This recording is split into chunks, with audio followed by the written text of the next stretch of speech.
কেউ আমাকে ভালোবাসলে আমি কান্না পেয়ে যাই, কেউ আমাকে আদর করলে আমার কান্না পেয়ে যায়। যখন আপনারা সবাই আমাকে এইভাবে আদর করেন আমার কান্না পায়। এটা অ্যাক্টিং না, এটা সত্য জিনিস। এটা আমার জীবনের জন্য অনেক বড় পাওয়া। ঈদ মোবারক।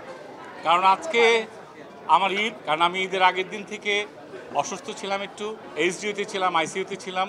এইদিকে যখন ছবি রিলিজ হচ্ছে এবং আপনাদের প্রতি এত কৃতজ্ঞ আমি, এত নাইস কমেন্ট করছেন, মানুষকে দেখানোর চেষ্টা করছেন, আমি আসতে পারছিলাম না। আমার যারা সহযোদ্ধা সহ ভাই ব্রাদার, আমার পরিবার, তারা প্রতিনিয়ত ফাইট করে যাচ্ছে, আমাকে উৎসাহ দিচ্ছে, কিন্তু আমি অসুস্থতায় মনে শান্তি পাচ্ছি, শারীরিকভাবে শান্তি পাচ্ছি না।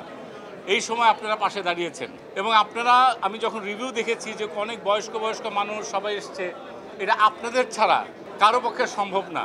আর আমি আমার ইউনিট, আমার ডিরেক্টর, প্রডিউসার, কো আর্টিস্ট, এদের প্রতি এবং আমার যে ক্যামেরা, টোটাল ইউনিট, প্রোডাকশন বয় থেকে শুরু করে তাদের প্রতি এত কৃতজ্ঞ।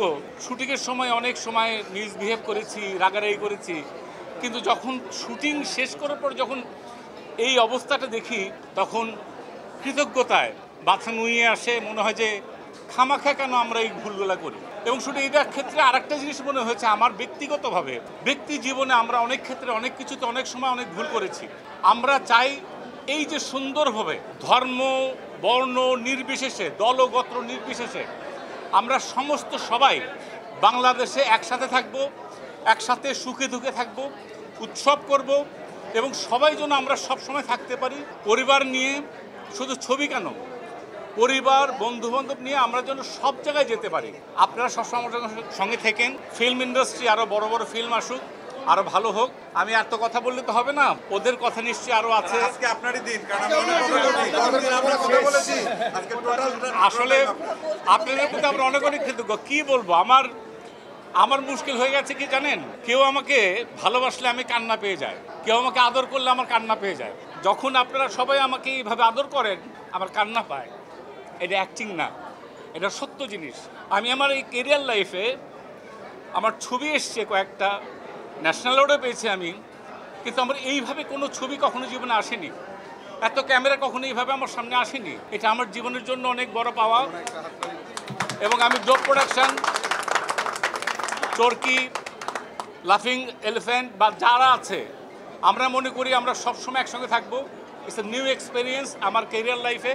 আপনাদের সবাইকে নিয়ে আরও কঠিন সুন্দর ভালো কাজ আমরা করতে চাই। কীভাবে নেবেন জানি না, ভুল ত্রুটি হলে ক্ষমা সুন্দর দৃষ্টিতে দেখেন। অনেক সময় থাকে না যে সাকসেসের পরে দেখা গেল যে লাফালাফি করছে, ওরা করছে, আমি যুদ্ধ করেছি কিন্তু সাকসেসের সময় আমি নাই। আমার কাছে ওইটা মনে হচ্ছে, ওকে দেখে মনে হচ্ছে যে আমার রিলি রেস, আমার কাজটা করেছে। আমি খুব ইমোশনাল হয়ে গেছিলাম, মৌ পরে ঠিক করলো, সেই জন্য মুশকিল হয়েছে যে ইমোশনাল হয়ে যায় ভাই। আর জিনিসটা তো অভিনয় পার্টটাই তো ইমোশনাল ভাই। রাগ করি, দুঃখ করি, ভালোবাসি, ইমোশনাল পার্ট। কথা না বলে আমার মনে হয় ছবি দেখবো, ছবি দেখে আরো প্রশ্ন, আমি তো আছি, অসুবিধা কি? যখন বলবেন আমি হাজির, এখন থেকে আছি ইনশাল্লাহ। দোয়া করবেন, লাভ ইউ।